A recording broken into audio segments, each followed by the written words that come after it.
ঘরোয়া কিছু উপকরণ দিয়ে এইভাবে টমেটো সস বানিয়ে অনেক দিন পর্যন্ত সংরক্ষণ করে রাখতে পারবেন। বানানো খুবই সহজ। নমস্কার বন্ধুরা, রূপাস কিচেনে সবাইকে স্বাগতম। তাহলে চলুন দেখে নেওয়া যাক। শুরু থেকে শেষ পর্যন্ত দেখার জন্য আপনাদের কাছে অনুরোধ রইল। এখানে আমি 1.5 কেজির মতো টমেটো নিয়ে ভালো করে ধুয়ে মুখের দিকটা কেটে বাদ দিয়ে এই রকম ছোট ছোট করে কেটে নিয়েছি।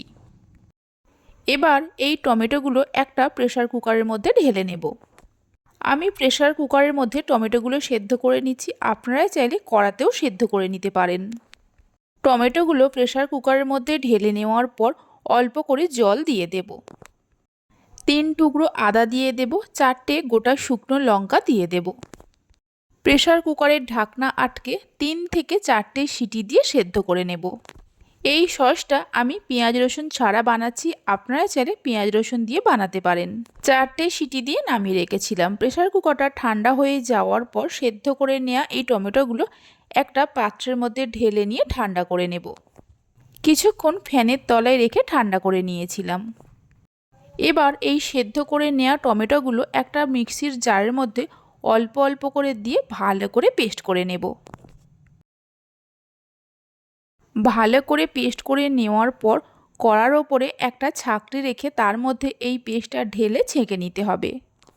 বাকি যে সেদ্ধ করা টমেটোগুলো আছে এইভাবে পেস্ট করে নিয়ে ছেঁকে নেব।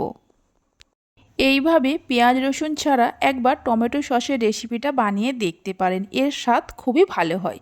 বাড়িতে বানালে খেয়ে কেমন লাগলো অবশ্যই আমাকে কমেন্ট করে জানাবেন। টমেটোগুলো পেস্ট করে ছেঁকে নেওয়ার পর কড়াটা গ্যাসের ওপর বসিয়ে দেব। এর মধ্যে দিয়ে দেব স্বাদ মতো নুন আর 1 বাটির মতো চিনি। ওজন হিসাবে 150 গ্রামের মতো চিনি আছে। 1 চামচের মতো কাশ্মীরি লঙ্কার গুঁড়ো দিয়ে দেব। সব কিছুকে মিশিয়ে নিয়ে মিডিয়াম ফ্লেমে এইভাবে নাড়তে নাড়তে কিছুক্ষণ রান্না করে নিতে হবে। সসের মধ্যে নুন ঝাল টক মিষ্টি নিজেদের স্বাদ মতো দিতে পারেন। মিডিয়াম ফ্লেমে প্রায় 15-16 মিনিটের মতো রান্না করে নিয়েছিলাম। দেখুন মিশ্রণটা আগের থেকেই অনেকটা ঘন হয়ে গেছে। সসটা যখন ফুটতে শুরু করে ভীষণভাবে ছিটকাতে থাকে, তাই সাবধানে জাল দিতে হবে। এই সময় এর মধ্যে দিয়ে দেব অল্প করে বিট লবণ আর অল্প করে গোলমরিচ গুঁড়ো। চায়ের কাপের হাফ কাপের মতো ভিনিগার দিয়ে দেব। এই ভিনিগারটা দেওয়ার কারণে সসটা অনেক দিন পর্যন্ত ভালো থাকবে। সব কিছুকে মিশিয়ে নিয়ে লো টু মিডিয়াম ফ্লেমে আরও কিছুক্ষণ রান্না করে নিতে হবে। সসটা রান্না করার সময় এইভাবে ক্রমাগত নাড়তে হবে, তা না হলে তলায় লেগে যেতে পারে। লো টু মিডিয়াম ফ্লেমে আরও 10-12 মিনিটের মতো জাল দিয়ে নিয়েছিলাম। দেখুন সসটা আগের থেকেই অনেকটা ঘন হয়ে গেছে। এর থেকে আর বেশি ঘন করব না। একটা প্লেটের মধ্যে অল্প একটু সস নিয়ে দেখে নেব। দেখুন সসের মধ্যে একটুও জলীয় ভাব নেই, তার মানে বুঝে নিতে হবে সসটা রেডি হয়ে গেছে। গ্যাসের ফ্লেমটা বন্ধ করে দিয়ে নামিয়ে রেখে ঠান্ডা হতে দেব। ঠান্ডা হয়ে যাওয়ার পর আপনাদের দেখাচ্ছি।